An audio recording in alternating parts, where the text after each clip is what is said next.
Boa tarde, turma. Como é que vocês têm passado? Espero que esteja todo mundo bem nessa pandemia aí, né? A gente está vendo aí a situação que o Brasil se encontra. Espero que todos tenham passado bem a semana, esteja todo mundo bem de saúde, tá certo? Por aqui, né, no nosso curso, nós vamos continuando. Hoje nós vamos ler, como vocês estão vendo na tela, uma parte da dialética transcendental, que é uma parte bem mais avançada do livro, tá certo?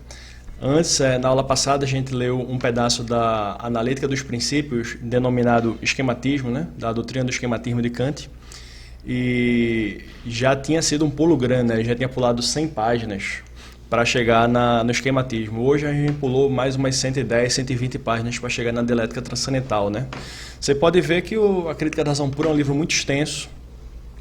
A gente pode também falar um pouquinho sobre o estilo de escrita de Kant, né, que não facilita.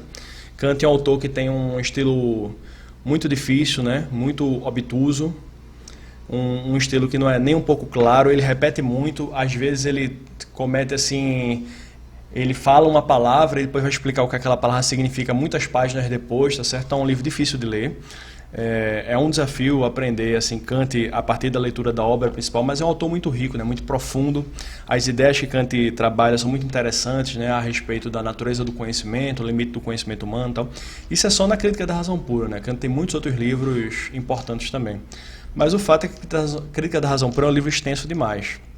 O próprio Kant reconhecia, né, que ele tinha dificuldade de se expressar de maneira escrita, e na própria Crítica da Razão Pura, no início, se eu não me engano, no prefácio da edição A, da primeira edição da Crítica da Razão Pura, ele fala, né, que se alguém quiser ajudar ele a reescrever e tal, ele ficaria agradecido. Mas na época dele ninguém apareceu para reescrever, né, então ele teve que reescrever ele mesmo, fazer a segunda edição, que continua sendo um livro difícil e com problemas, né, de linguagem, muito prolixo e tal.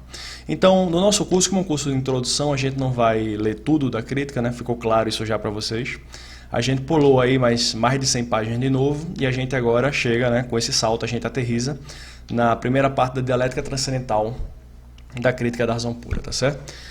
A dialética transcendental é a parte final da lógica transcendental, e a lógica transcendental é a segunda parte da doutrina transcendental dos elementos. Então a gente tem a doutrina transcendental dos elementos. Essa doutrina transcendental dos elementos se divide em estética transcendental e lógica transcendental. E a dialética transcendental é essa segunda parte a parte final, tá certo? Da lógica transcendental. E é uma das partes mais complicadas do livro, mais difíceis, tá certo? Mas é uma parte interessante para o nosso projeto aqui do curso, porque o nosso projeto é estudar a filosofia da ciência de Kant, o que é que Kant pensava sobre as ciências da época dele. E uma das ciências que era mais debatida na época de Kant era a famosa metafísica.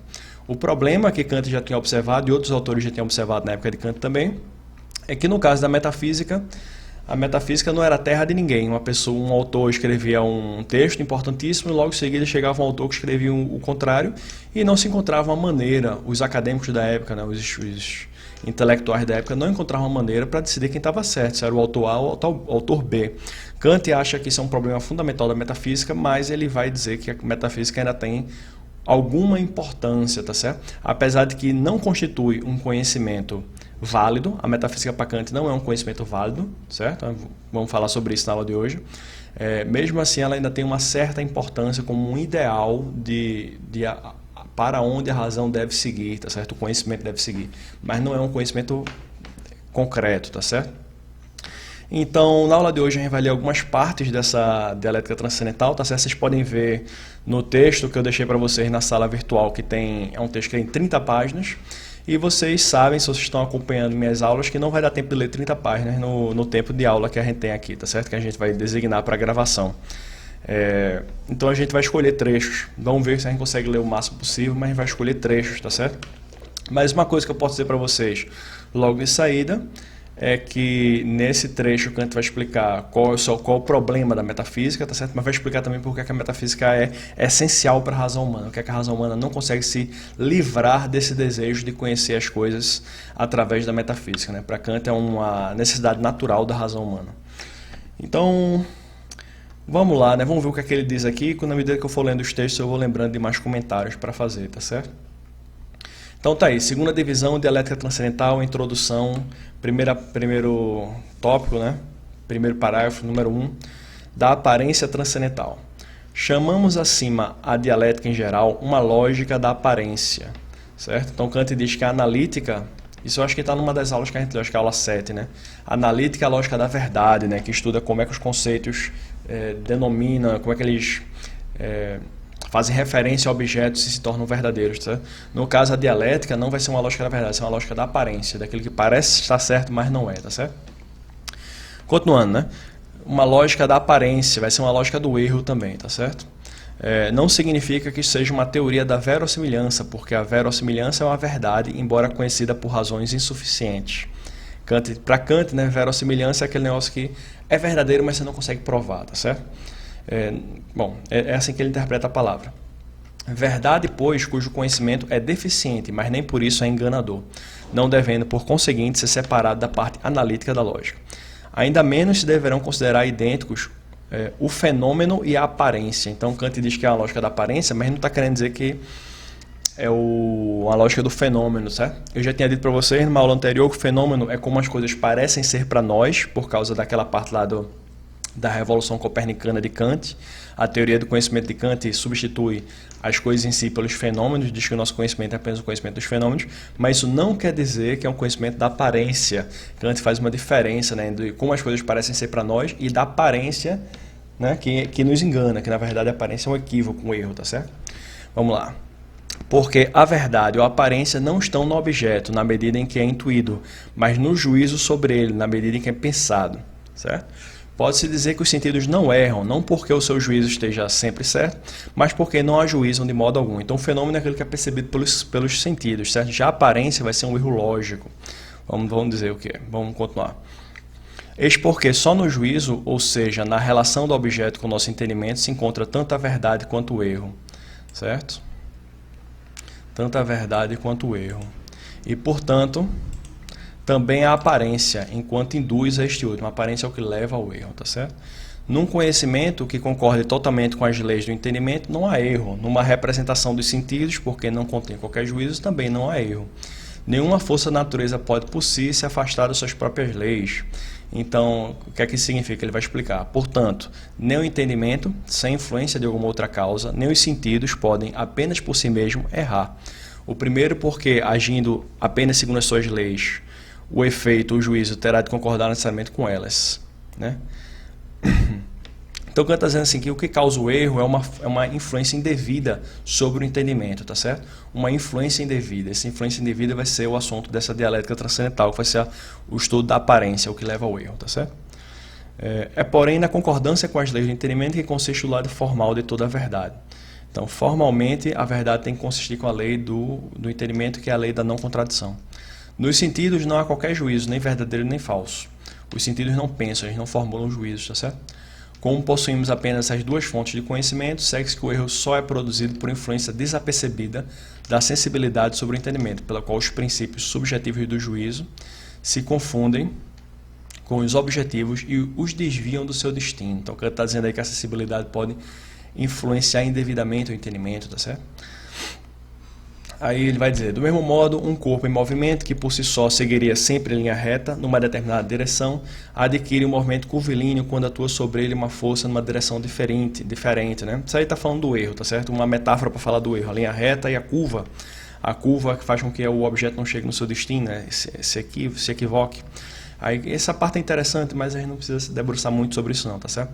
Só uma coisa que eu vou dizer para vocês é que essa ideia da influência da sensibilidade sobre o entendimento é uma ideia que vem desde Descartes, tá certo? Na verdade, mais antiga do que Descartes e na teoria do conhecimento. E Descartes já dizia isso, né, que a gente erra porque a sensibilidade, né, influencia sobre o entendimento, faz com que a gente queira conhecer mais do que a gente pode conhecer. Essa é a ideia de Descartes. Kant vai aprofundar mais essa ideia. Ele vai falar que existe um tipo de erro natural da razão, né? Que não seria produto dos sentidos, seria ter uma outra natureza. Deixa eu ver se tem uma coisa interessante para vamos pular aqui um pouquinho.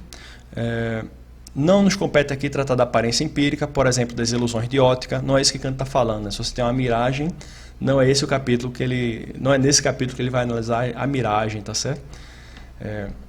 Vamos ver o que ele diz aqui. Aqui importa-nos só a aparência transcendental, que influi sobre princípios cujo uso nunca se aplica à experiência, né? pois nesse caso teríamos pelo menos uma pedra de toque na salvaguardada, mas que contra todas as advertências da crítica nos arrasta totalmente para além do uso da experiência das categorias. Então, esse é o erro que Kant está falando, tá certo? É o erro, essa aparência que nos arrasta para além do uso empírico das categorias. As categorias são os conceitos puros do entendimento, para Kant, só podem ser utilizados e aplicados numa experiência possível. Tá certo? Então, se você tenta usar as categorias fora do limite da experiência possível, você vai chegar nesse erro, que é o erro que ele vai tratar nesse capítulo, que ele está chamando de aparência transcendental, tá certo? Essa parte aqui, ó. Vamos ler essa parte. Enganando-os com a miragem de uma extensão do entendimento puro. Então, não é possível essa extensão. O que Kant está defendendo é isso. Daremos o nome de imanentes aos princípios cuja aplicação se mantém inteiramente dentro dos limites da experiência possível. Então, se está dentro do limite da experiência possível, se chama imanente. E transcendente, aquele que expõe essas fronteiras. Então, se você é um estudante aí de Kant, você já estava achando complicado compreender o que é que Kant significa, o que é que Kant queria dizer com transcendental, você vai gostar muito dessa parte, porque aí ele inclui também o transcendente. E o transcendente não é a mesma coisa que o transcendental, porque Kant adora complicar as coisas, tá certo? O transcendente é essa tentativa de utilizar os conceitos do entendimento, que são as categorias, fora do limite da experiência. Isso vai gerar o transcendente, tá certo? Aquele que tenta extrapolar os limites da experiência, é o que a gente vai chamar de transcendente. O transcendental não. O transcendental é o que explica como é possível o juízo sintético a priori, mas não é uma coisa que vai extrapolar os limites, é o que vai examinar as origens, é o transcendental, tá certo? Então, tá bom. Aqui ele vai fazer uma diferença entre transcendental e transcendente. Não é uma passagem muito clara, mas vamos ler, que é uma passagem interessante, tá certo? Mas é um pouco, veja como Kant é confuso quando ele vai explicar isso, tá certo?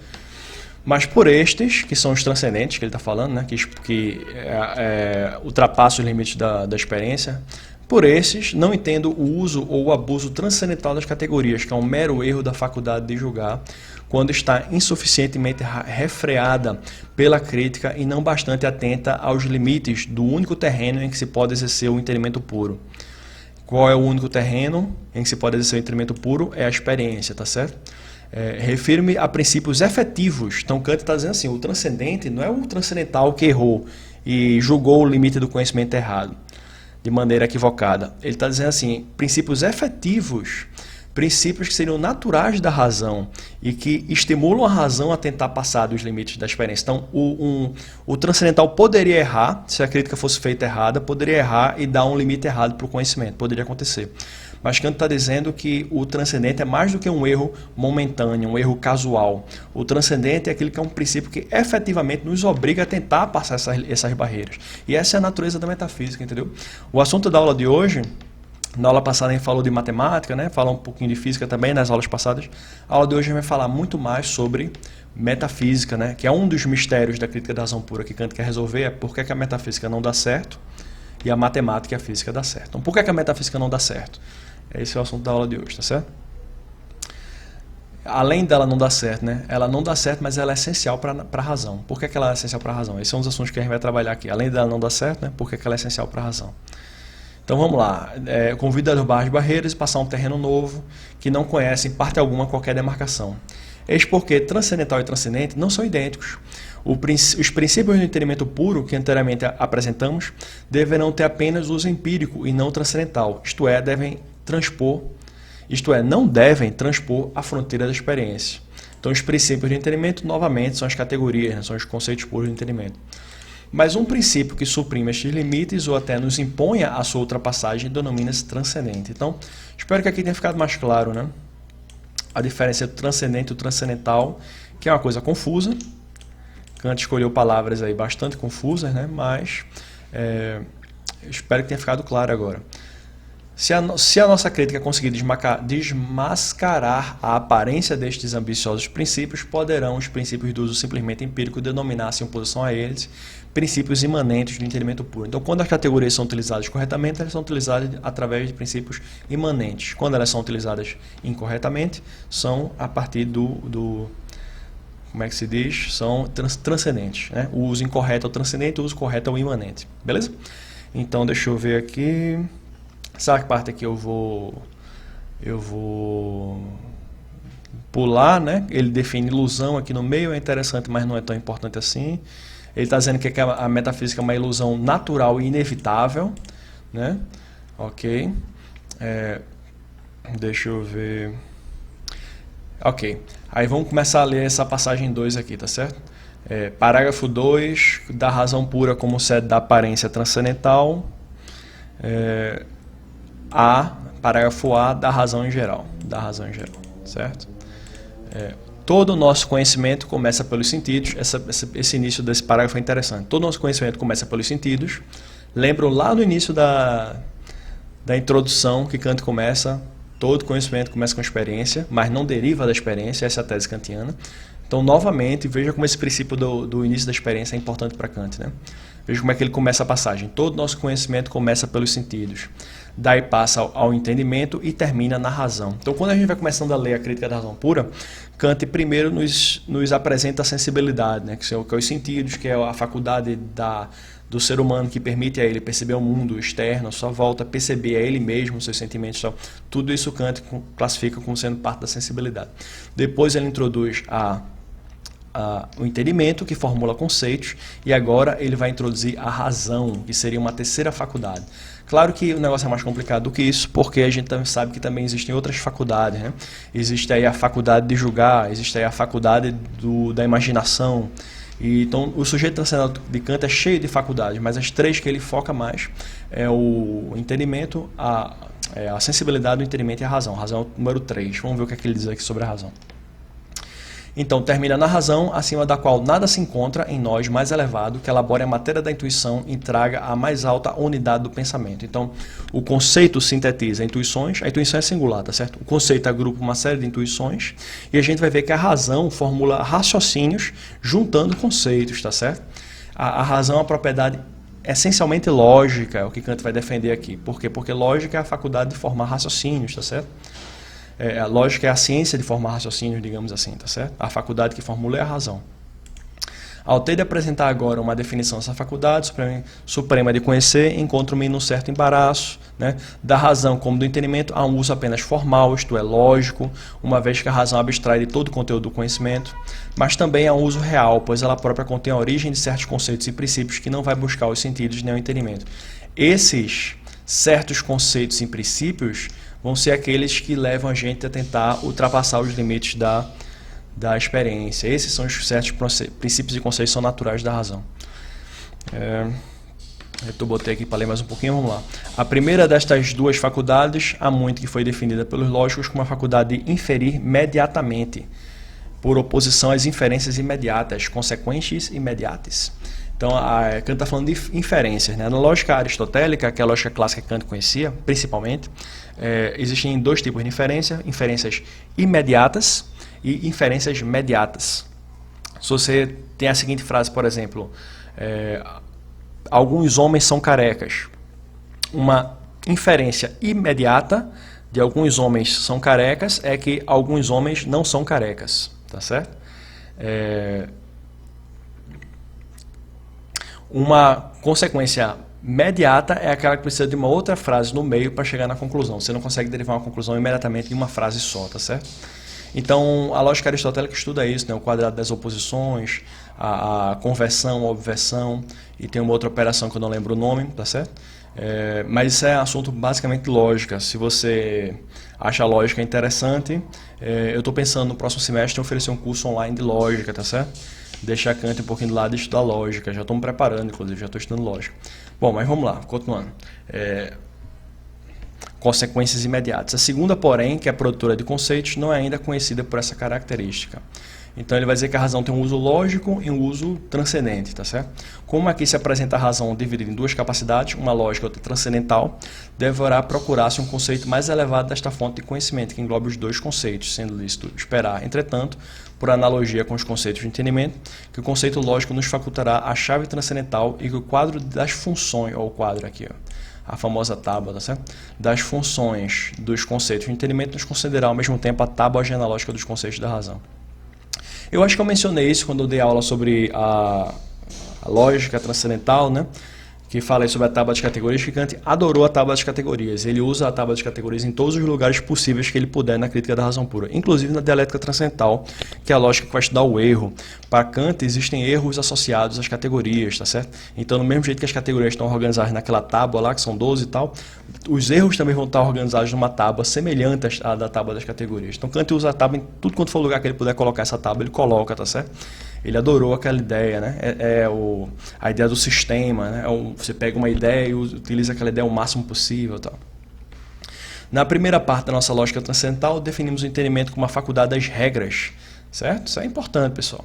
Aqui distinguimos a razão do entendimento chamando-lhe faculdade dos princípios. Por que princípios? Porque Kant vai dizer que os raciocínios seguem-se de princípios, tá certo? Os conceitos precisam de regras para serem formados para agrupar intuições, né? Por exemplo, o conceito de cadeira é uma regra que agrupa um certo número de objetos, fenômenos que estão à minha volta. Já o raciocínio ele não é só uma regra que agrupa conceitos, ele é um princípio que organiza esses conceitos, certo? Em que ele vai explicar o que significa a palavra princípio. Eu não vou ler não, deixa eu ver o que é que eu preciso ler agora. Eu estou com o planejamento da aula aqui, pessoal, tá certo? Essas partes da crítica que são mais extensas eu preciso planejar, porque não dá para ler tudo, tá certo? Até a página 6. Vamos ler. Se considerarmos que esse princípio do entendimento puro em si mesmo, segundo a sua origem, não são nada menos que conhecimentos por conceitos, efetivamente nem sequer seriam possíveis a priori se não fizessem intervir a intuição pura na matemática ou as condições de uma experiência geral impossível.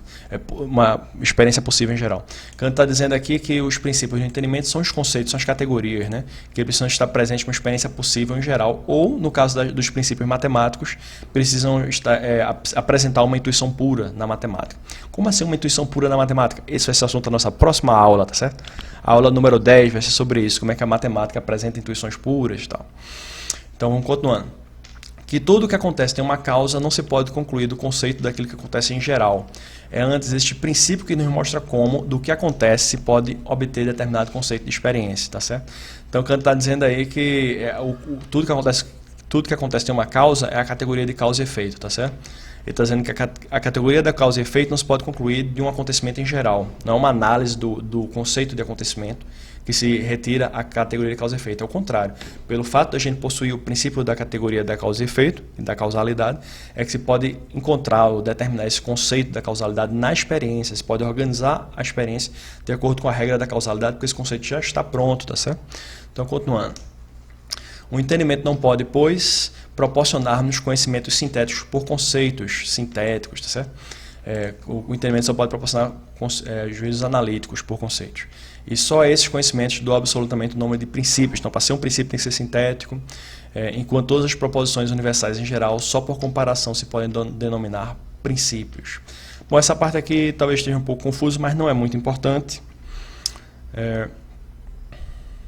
Essa parte aqui eu não vou ler, tá certo? Aqui Kant vai começar a falar das leis e do direito, né? Kant também escreveu livros sobre filosofia do direito, tá certo? Mas aqui ele continua falando sobre princípios, tá? Então, é aqui que eu vou voltar a ler, acho que sim. Se o entendimento pode ser definido como a faculdade de unificar os fenômenos mediante regras, a razão é a faculdade de unificar as regras do entendimento mediante princípios. Acho que eu já tinha falado isso, né? Nunca se dirige, portanto, imediatamente à experiência, nem a nenhum objeto, mas tão só ao entendimento para conferir ao diverso dos conhecimentos desta faculdade uma unidade a priori, graças a conceitos, né? Então,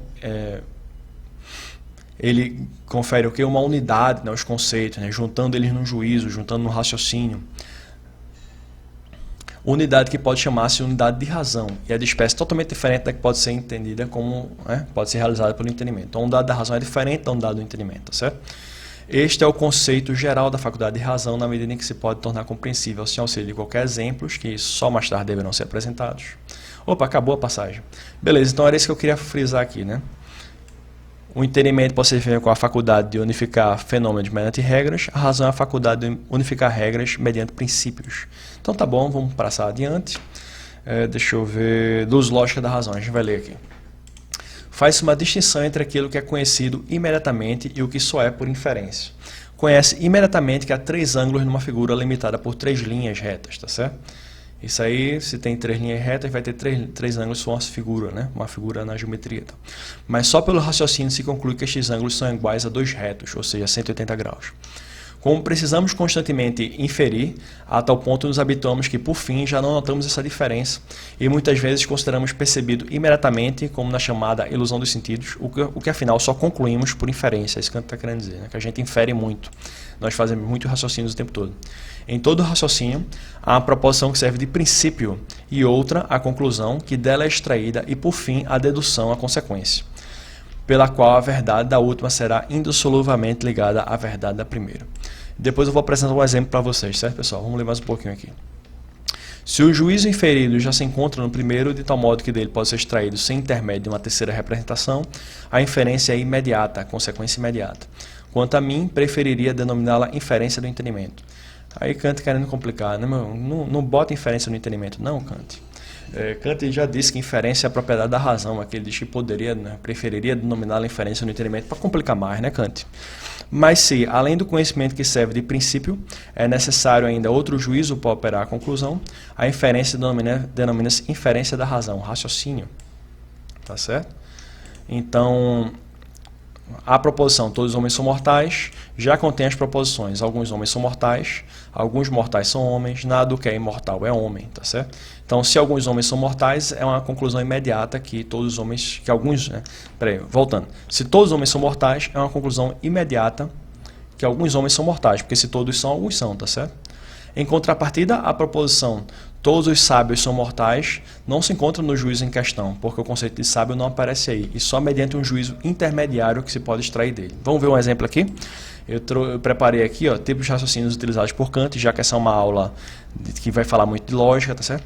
Então, o primeiro tipo de raciocínio que Kant utiliza é categórico. O raciocínio categórico é desse tipo aqui, né? Todo homem é mortal, premissa maior.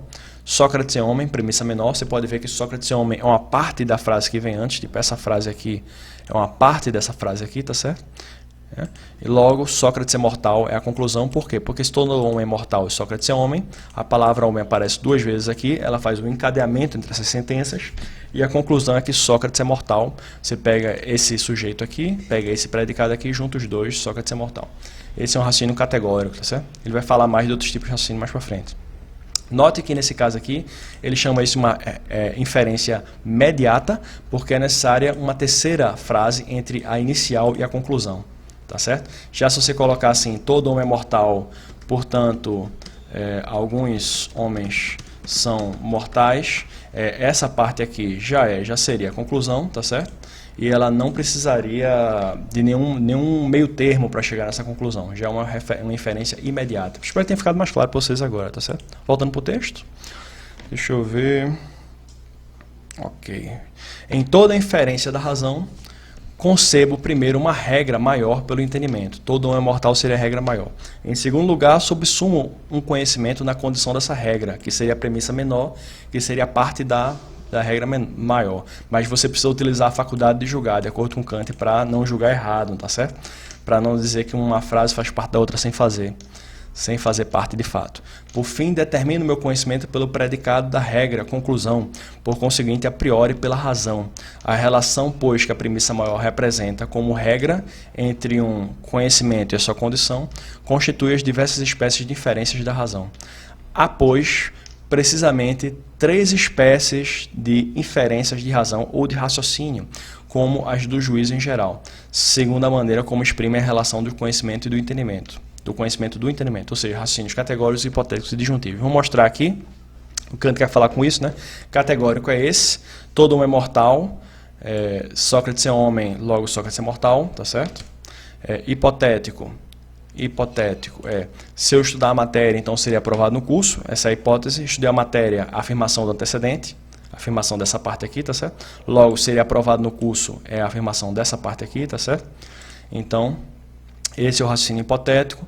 Existem 2 tipos de raciocínio hipotético. Esse exemplo aí é o tipo que a gente estuda em lógica para chamar de modus ponens, tá certo? Raciocínio por modus ponens. Então, se eu estudar a matéria, estudei a matéria, serei aprovado no curso. Tô dando uma enfeitada aqui. Eu devia ter feito isso antes da aula começar, né? Mas assim é bom que vocês vão vendo o raciocínio se formar, né? Se eu estudar a matéria, então ser aprovado no curso, estudei a matéria, logo fui aprovado no curso. É o raciocínio por modus ponens. Existem dois tipos, tá? Só preciso dar exemplo de um tipo só, certo, pessoal? Não complica. Um tipo só tá bom. Aqui o raciocínio disjuntivo. Ou eu como uma laranja ou eu como uma maçã. Esse é o disjunto, né? Como uma laranja seria a primeira opção, o primeiro disjunto. Com uma maçã seria o segundo disjunto, tá certo? Então, não como uma laranja, não como uma laranja, conclusão, como uma maçã, certo? Então, vocês podem ver a posição dos disjuntos, né? Esse disjunto estava aqui, aparece na conclusão, esse aqui aparece na negação. O segundo passo se chama eliminação, e a conclusão é a afirmação do que não foi eliminado. Esse não aqui está eliminando a primeira parte, tá certo? A primeira opção, o primeiro disjunto, né? Esse é o raciocínio disjuntivo, ou como uma laranja ou como uma maçã, não como uma laranja, logo como uma maçã, né? Silogismo, raciocínio por silogismo disjuntivo, está escrito aqui embaixo. Beleza, pessoal? Eu poderia enfeitar esse aqui também, né? O categórico, mas eu já expliquei o categórico, vocês já entenderam. Vamos voltar para o texto, né? Deixa eu ver aqui. Vamos pular aqui, essa parte eu já expliquei. Do uso puro da razão, vou ler só uma parte. Do uso puro da razão. Ele está falando aqui que o raciocínio ele não precisa das intuições para funcionar, tarará.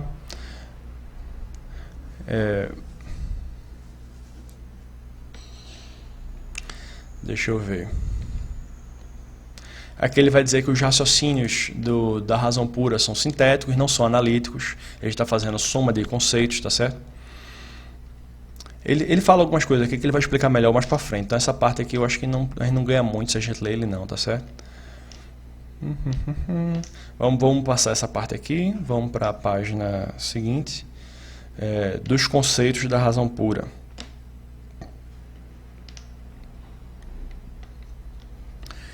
Haja o que houver quanto à possibilidade dos conceitos extraídos da razão pura, não são esses conceitos obtidos pela simples reflexão, mas por conclusão. Então Kant vai dizer que a razão também formula conceitos.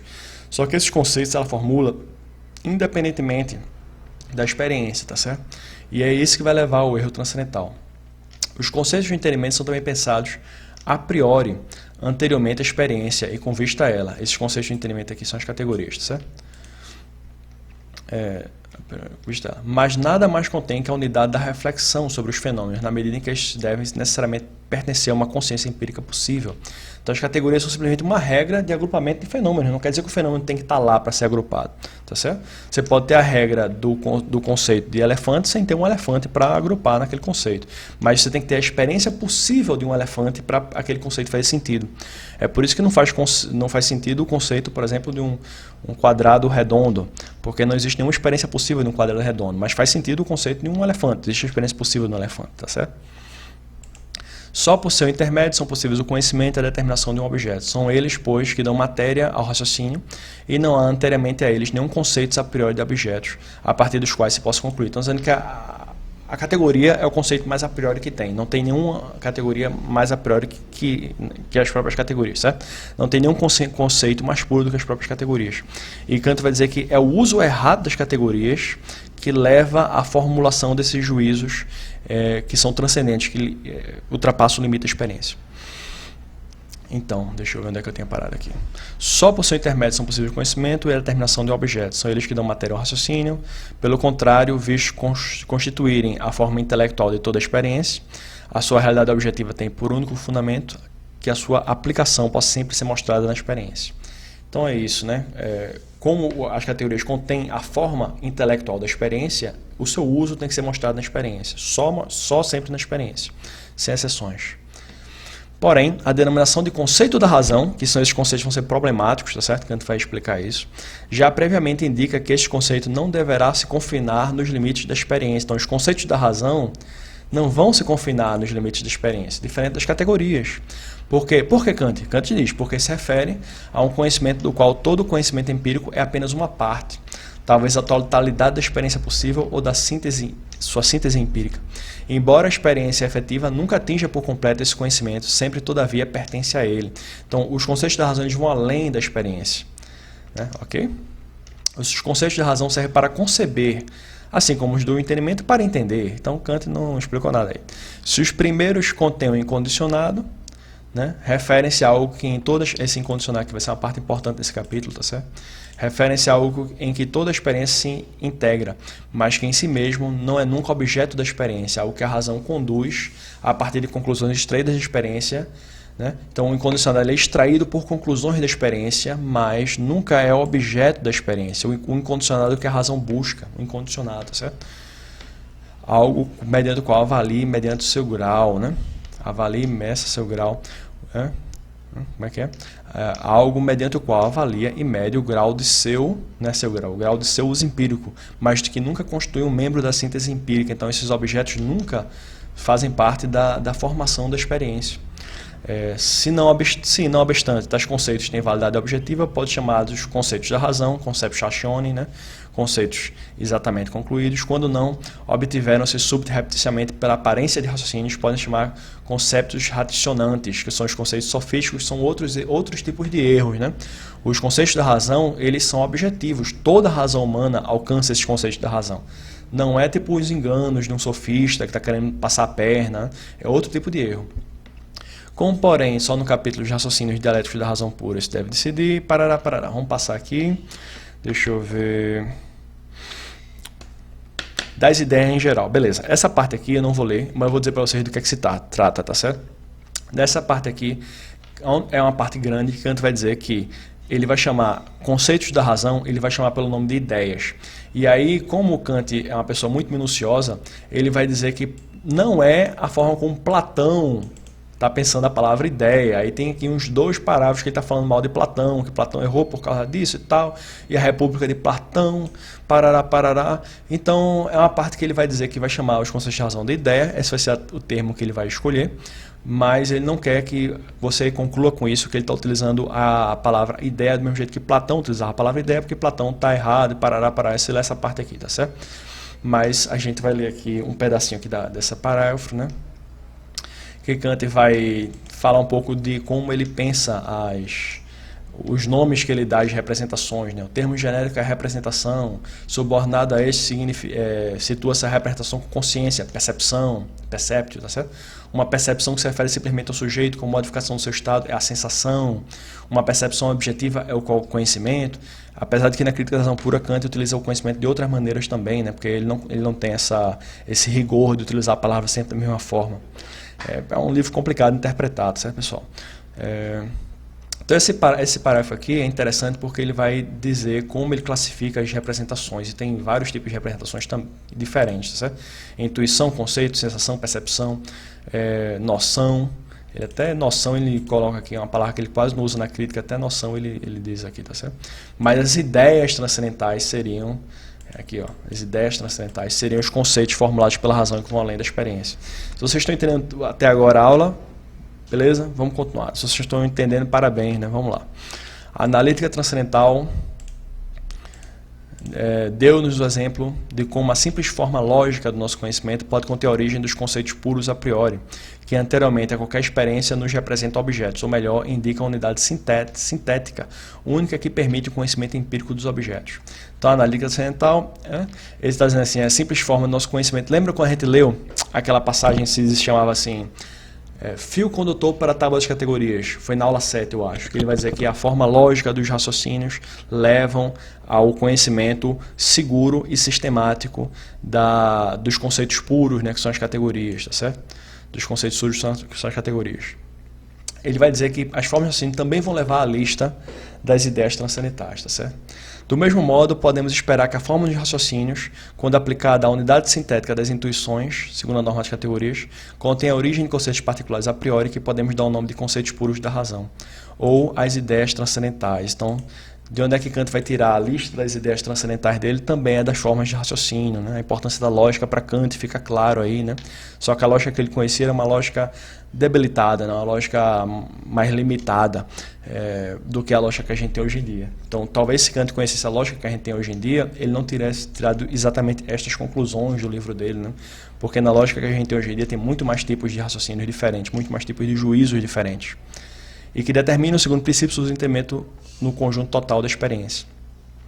A função da razão nas suas inferências consiste na universalidade do conhecimento por conceitos, e o próprio raciocínio é um juízo determinado a priori em toda a extensão de sua condição.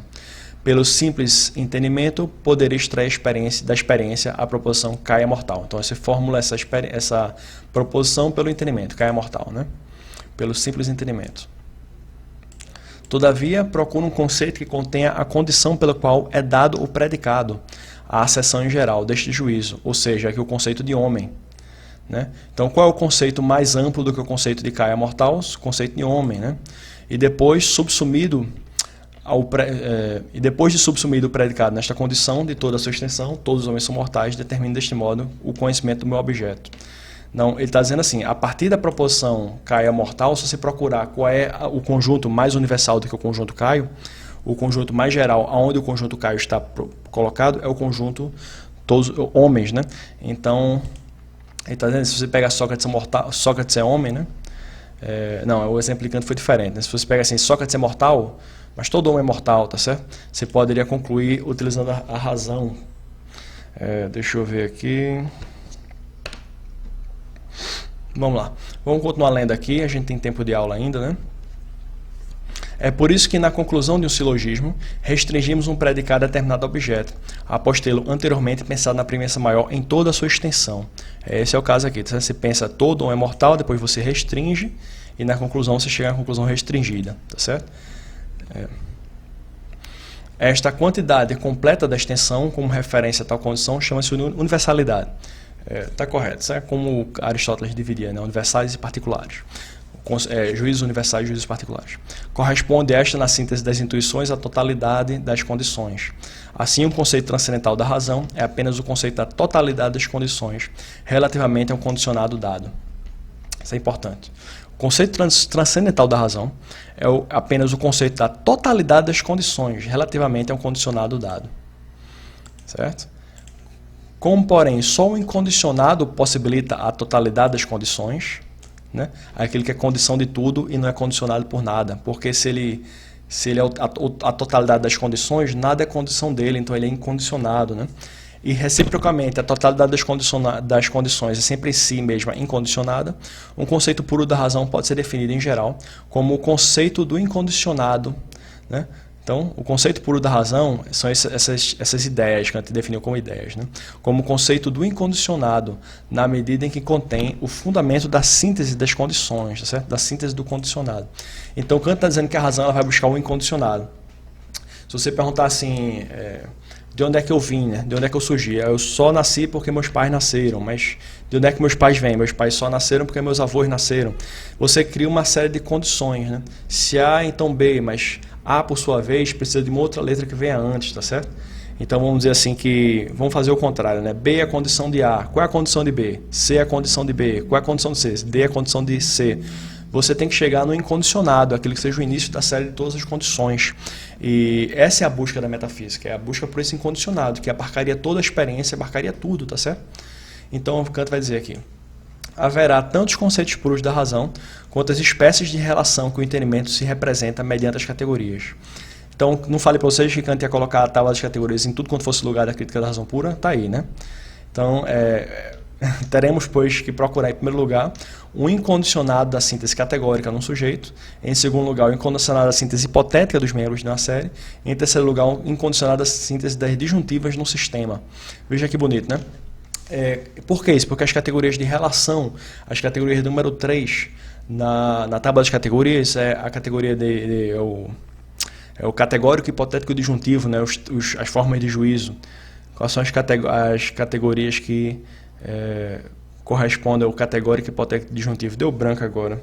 Isso aí, quando eu gravei a aula 7, eu estava bem lembrado dessa parte, né? Então, você pode olhar lá na lógica transcendental, né? Quais são as categorias da classe 3. O juízo categórico, o assertórico, eu acho, o hipotético e o disjuntivo, tá certo? O hipotético é causa e efeito. Lembrei, é isso mesmo, é a categoria... Eu não esqueci o número 1, mas a categoria número 2 na classe 3, que é o juízo hipotético, ela é a categoria de causa e efeito, e a terceira categoria da classe 3 que corresponde ao juízo do disjuntivo, é a categoria de comunidade ou reciprocidade. Agora, a categoria 1 eu esqueci, né? Qual é a categoria que corresponde ao juízo categórico? Ah, substância. Então, as três categorias é substância, causalidade e reciprocidade. Então, Kant está dizendo que a síntese categórica no sujeito, que a substância é o sujeito, tá certo? O incondicional é hipotética, e a hipotética é a causa e efeito, né? A série de causas e efeitos, tá certo? Em terceiro lugar, o incondicionado na síntese disjuntiva da parte no sistema. Então, não sei se está claro ainda, mas essa é a parte principal da dialética transcendental e a gente vai se dedicar o resto da aula a explicar isso. Como assim o incondicionado da síntese categórica, o incondicionado da síntese hipotética e o incondicionado da síntese disjuntiva? Um sujeito que seja incondicionado, uma hipótese que seja incondicionada, ou seja, que seja hipótese de tudo que vem depois, mas ela própria não é consequência de nada, né? Aquele que é causa de tudo, mas não é consequência de nada, e um sistema que inclua todas as coisas, não deixe nada do lado de fora, né? Ok, vamos lá. Talvez esteja confuso ainda, mas acho que daqui para o final da aula isso vai ficar mais claro, certo? São estas, na verdade, as diversas espécies de raciocínios, categórico, hipotético e disjuntivo, como eu coloquei aqui no quadro para vocês, certo? Categórico, hipotético e disjuntivo, certo? Cada um dos quais progride para o incondicionado por intermédio de prossilogismos, uma para o sujeito, que por sua vez já não é predicado, e outra para a pressuposição. O que é o prossilogismo, professor? Prossilogismo é um tipo de raciocínio que Kant vai explicar 5 páginas depois. Vamos dar uma olhadinha 5 páginas depois, o que é que ele fala aqui sobre o prossilogismo. Veja como o livro de Kant é organizado, né? E o que é o prossilogismo, Kant? Vamos ver. Tarará. Ok. Aqui está, né?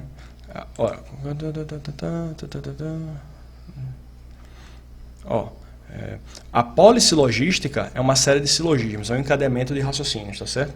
É uma série de raciocínios. O polissilogismo é uma série de raciocínios que pode ser prosseguida indefinidamente, quer pelo lado das condições, prossilogismos, é a lado das condições, quer pelo lado do condicionado, epissilogismos. Então, o prossilogismo é o raciocínio que vai pelo lado das condições. Por exemplo, vamos pegar o raciocínio disjuntivo aqui, né? Se eu estudar a matéria, então seria aprovado no curso. Essa é a condição, esse é o condicionado, tá certo? Kant está dizendo que o prossilogismo é o raciocínio que vai raciocinar por esse lado aqui. Por exemplo, se eu estudar a matéria, é a condição da consequência ser aprovado no curso. Mas essa condição aqui, se eu estudar a matéria, ela é consequência de quê? A gente poderia escrever aqui, por exemplo, se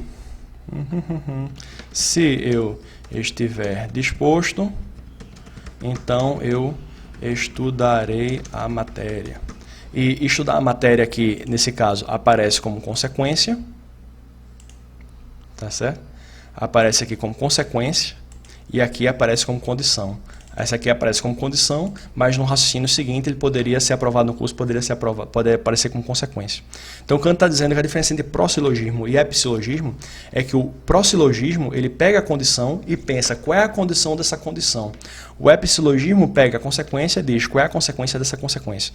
Isso se aplica para todos os tipos de juízo. Por exemplo, todo homem é mortal. Isso está dizendo o quê? Que o sujeito homem é mortal, predicado mortal. Mas homem ele é predicado de alguma outra coisa? Tá entendendo? Todo ser que raciocina é um homem, por exemplo. Né? Homem significa ser humano, certo, pessoal? Todo ser que raciocina é um homem. Aí, nesse caso, o homem apareceu como predicado, não como sujeito. Tá entendendo o que eu estou dizendo? Então, você pode pegar o predicado aqui no juízo categórico, o sujeito, né? E perguntar, ele é sujeito, mas ele seria predicado em uma outra sentença? Né? Então, e criar uma cadeia assim que no prossilogismo você raciocina para cima, procurando a condição da condição, e no epissilogismo você raciocina para baixo, procurando a consequência da consequência. O disjuntivo, como é que seria isso? Ou eu com uma laranja ou com uma maçã, como é que se raciocina para cima aqui? O que é que seria o prossilogismo? Seria criar aqui uma disjunção mais geral do que essa disjunção aqui, por exemplo, ou eu... Ops, caps lock aqui. Ou eu como uma laranja. Ou eu como uma maçã. Ou eu como uma banana. Aí, não como uma banana, tá certo?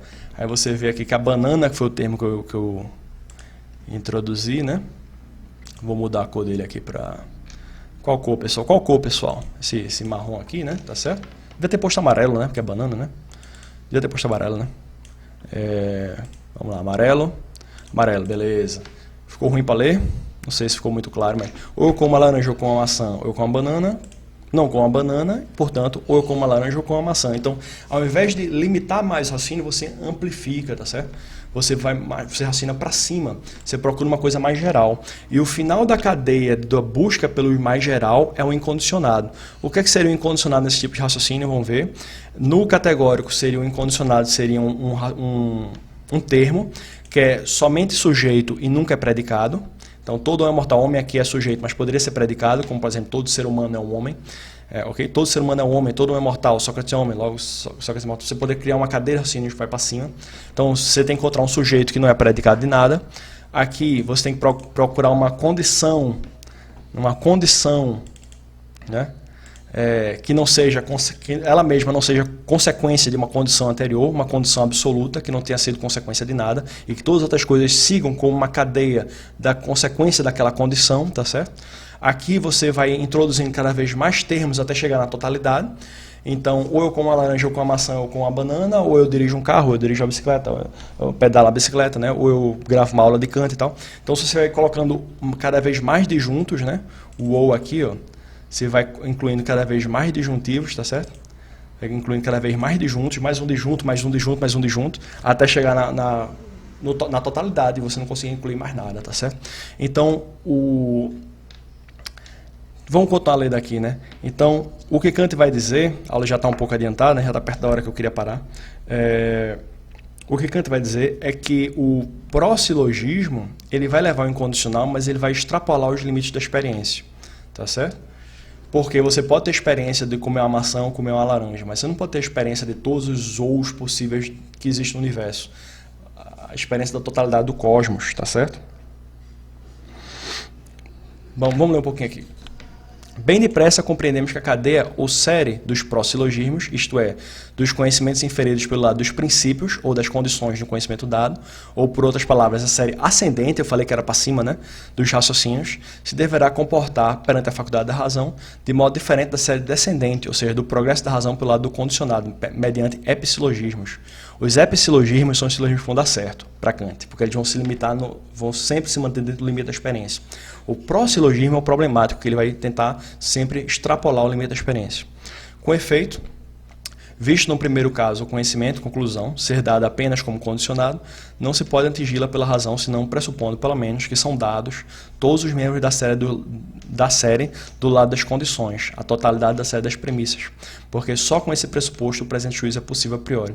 Em contrapartida, do lado do condicionado, das consequências, só se pensa uma série em devir, uma série possível que você pode realizar, não uma série totalmente pressuposta dada, por conseguinte é pensado só um progresso. Então, por exemplo, qual é a minha causa? Minha causa são os meus pais. Qual é a causa dos meus pais? Meus avós. Qual é a causa dos meus avós? Meus bisavós. Qual é a causa? Você tem uma série enorme de meus antepassados, né? Qual é a causa do primeiro Homo sapiens? O último do Homo ergaster, né? Qual é a causa do primeiro do Homo ergaster? O último do Homo habilis, não, Homo erectus, né? Qual é a causa do... E você vai chegar lá no Homo habilis, depois do Homo habilis vai ter um macaquinho lá, tá certo? O Australopithecus, tá certo? Australopithecus afarensis, né, esse é o nome, né? E na série das causas do Australopithecus afarensis vai pegar um outro macaco mais antigo, depois dos macacos vai passar para outro animal, depois vai chegar nas amebas, tá certo? No início da vida na Terra, depois você chega na série de condições, né? A Terra ter se formado foi uma condição para o surgimento da primeira ameba, foi o surgimento do primeiro animal que deu no primeiro macaco, que deu no primeiro Australopithecus afarensis, que deu na série de consequências que vai chegar em mim. E a Terra foi por quê? Foi por causa do Sol, a formação do Sol é a condição da formação da Terra. Qual foi a condição do Sol? A gente vai chegar no Big Bang. E aí você vai perguntar, e qual é a condição do Big Bang? O Big Bang foi consequência de alguma coisa, pela lógica, né? Qual é a condição do Big Bang? Mas note que nessa busca desenfreada pela condição que é a condição de tudo, eu passo do limite da experiência. Eu posso ter a experiência dos meus pais e dos meus avós, posso ter a experiência através de experimentos científicos, né, do Australopithecus afarensis, foi encontrado o esqueleto dele lá numa escavação na África, tá certo? Mas Posso ter experiência do Big Bang, analisando a radioatividade, as ondas que andam pelo universo e tal, mas e a experiência do que veio antes do Big Bang? A gente pode ter? Está entendendo o que eu estou dizendo? E se a gente tiver uma experiência do que veio antes do Big Bang, vamos chamar aqui de um evento X que foi a causa do Big Bang, eu ainda posso continuar perguntando qual é a causa do evento X. Então, o problema do pró-silogismo é que ele é uma pergunta infinita, é uma pergunta que não termina nunca, é uma pergunta que ele já supõe que ela tem que ser real, porque se não tiver tido um primeiro evento lá no início da cadeia dos eventos, não vai ter o evento número 1 milhão, que é a minha existência. Não vai ter a consequência de número 1 milhão, que é a consequência daquela condição que está lá no princípio da série. Então é diferente de raciocinar daqui para frente, porque daqui para frente você pressupõe um progresso, algo que está por vir, tá certo? E quando você raciocina pelos condicionados, você tem que raciocinar que tudo já é realidade, já é um fato, tudo como se já fosse dado. Só que não é assim, porque a gente tem um limite do que a gente pode experimentar. Esse é o raciocínio de Kant, certo? Esse é o problema da metafísica, pessoal. A metafísica é essa busca pelo incondicionado. É por isso que é natural para a razão humana a necessidade da metafísica. Então, Kant vai explicar mais isso. Sistema das ideias transcendentais, eu vou ler somente uma página, eu acho, né? Ler somente a página aqui. Então, ele vai dizer aqui, né, concluímos que só existem 3 espécies de raciocínios dialéticos, que são esses aqui, tá certo? Buscar a causa da causa do hipotético, buscar o sujeito do sujeito categórico, buscar o conjunto de disjuntos maiores, de disjuntivos, quanto mais disjunto melhor para o disjuntivo, tá certo? Então, só haverá 3 espécies de raciocínios dialéticos, os quais se referem às 3 espécies de raciocínios, mediante os quais a razão pode atingir conhecimentos a partir de princípios, e que em tudo é sua função ascender da síntese condicionada. A síntese condicionada é o pró-silogismo, tá certo? E aqui o entendimento está sempre submetido à síntese incondicionada e que este nunca pode atingir. Então, o incondicionado é quando você termina o raciocínio. Você encontra, por exemplo, no caso do hipotético, a causa que é a causa de tudo e não é consequência de nada. No caso do categórico, o sujeito que é sujeito de tudo e não é predicado de nada. E no caso do disjunto, o conjunto de todas as outras coisas que não sobra nada para fora desse conjunto, tá certo? O sistema de tudo, né? Então esse é o incondicionado, é aquele que não dá para ir além disso. Só que o problema é que isso não está mais na experiência, está fora da experiência. Né? Esse objeto, o Kant já disse antes na parte que a gente leu, né? Sempre vai estar fora da experiência, nunca vai estar dentro da experiência. Ora, tomado na sua universalidade, toda relação que as nossas representações podem possuir consiste na relação com o sujeito, na relação com os objetos, quando se liga a esta subdivisão com o anterior, relação com sujeitos, objetos, todas as coisas em geral. Isso aqui é essa parte que não acrescentou muito, não. O que é que eu queria ler aqui dessa passagem? Um pouquinho mais para frente. Acho que é a partir daqui. Todos os conceitos puros em geral tem que ver com a unidade sintética das representações, mas os conceitos da razão pura, as ideias transcendentais, referem-se à unidade sintética incondicionada de todas as condições em geral. Então ela não está interessada na totalidade das representações, tá? Totalidade na unidade sintética do incondicionado, né? Buscar o incondicionado, pessoal. Por conseguinte, todas as ideias transcendentais podem reduzir a 3 classes, é isso que eu queria ler para vocês para terminar a aula, tá certo? Das quais a primeira contém a unidade absoluta incondicionada do sujeito pensante. Então, 3 classes, tá certo? A segunda, a unidade absoluta da série das condições do fenômeno. E a terceira, a unidade absoluta da condição de todos os objetos do pensamento em geral. Ok? O sujeito pensante é o objeto da psicologia. O conjunto de todos os fenômenos do mundo é o objeto da cosmologia. O conjunto aqui é esse terceiro, tá certo? E a coisa que contém a condição suprema da possibilidade de tudo o que pode ser pensado, o ente de todos os entes, é o objeto da teologia.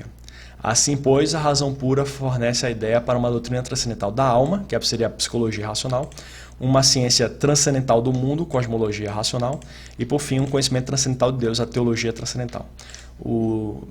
Aí ele vai dizer que, a seguir, ele vai estudar essas 3 partes aqui, tá certo? Só que a gente não vai parar por aqui. Eu só queria dizer para vocês o seguinte, resumindo a aula de hoje, o que é? Kant analisa a razão, ele diz que a razão é a faculdade do ser humano de formular raciocínios, e esses raciocínios têm 2 tipos de raciocínios, tem o pró-silogismo e o epsilogismo, e o epsilogismo não tem problema, só que o pró-silogismo tem, porque o pró-silogismo é perguntar a condição do condicionado, a condição da condição, até você chegar no incondicionado que não pode ter sido condicionado por nada. Então você chegar na totalidade, no universal, no absoluto, certo, pessoal? Se você ler esse texto em casa, tem uma parte que Kant vai falar do absoluto. Aquilo que é absoluto é que não tem parte, tá certo? Que é o incondicionado, o início da série de causas e efeitos, né? A primeira causa de tudo, o sujeito que é mais sujeito de tudo, por exemplo, a alma. A alma sempre só pode ser pensada como sujeito, nunca como predicado. Porque eu posso dizer, o ser humano é um animal racional, tá certo? Mas você pode dizer que alguma coisa é o ser humano, tá certo? O animal racional é o ser humano, mas e a alma, né? A alma não é predicada em nada, de acordo com Kant, é sempre o sujeito absoluto, o sujeito pensante absoluto, né? Aquilo que é só sujeito e não é predicado, né? A alma não é cor, não tem gosto, não tem cheiro, é só o sujeito pensante puro, tá certo? É o sujeito puro.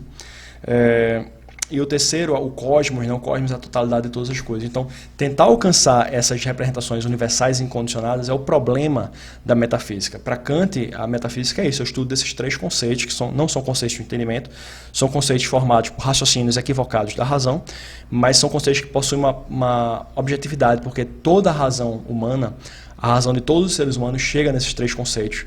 Por isso que a metafísica é uma necessidade natural da razão humana, porque é natural da razão humana raciocinar de acordo com aqueles raciocínios que a gente tem lá, as formas lógicas do juízo, categórico, hipotético e disjuntivo, tá certo? Isso significa o quê? Que naturalmente dessas formas de juízo, o categórico, o hipotético e o disjuntivo, certo? O categórico, o hipotético e o disjuntivo, ok? Naturalmente dessas formas de juízo, a gente chega nos conceitos da razão, que são alma, ok?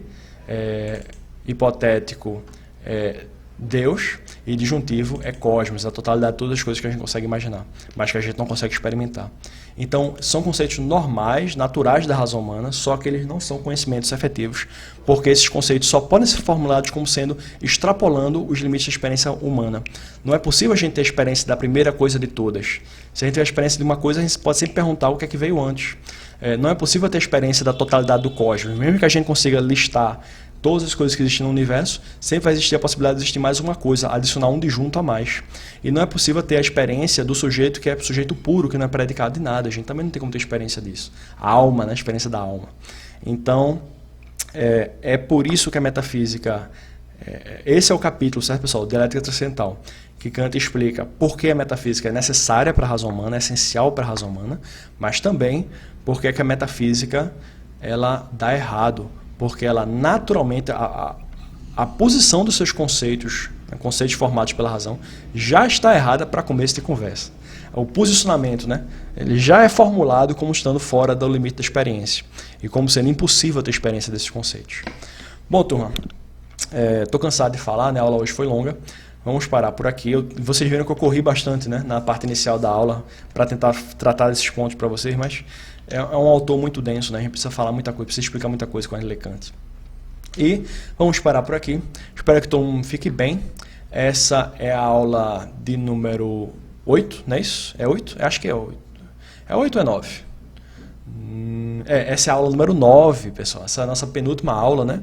E na 10ª aula, que é a aula que vem a seguir, a gente vai estudar a última parte da crítica da razão pura, que fica aí na doutrina transcendental do método. A gente vai deixar a doutrina transcendental dos elementos, vai passar para a doutrina transcendental do método, e a gente vai falar aí da filosofia da ciência de Kant na prática, né? O Kant falando de como realmente acontece o desenvolvimento da matemática, tá certo? Na doutrina transcendental do método. E vou fazer comentários também sobre a física, tá certo, pessoal?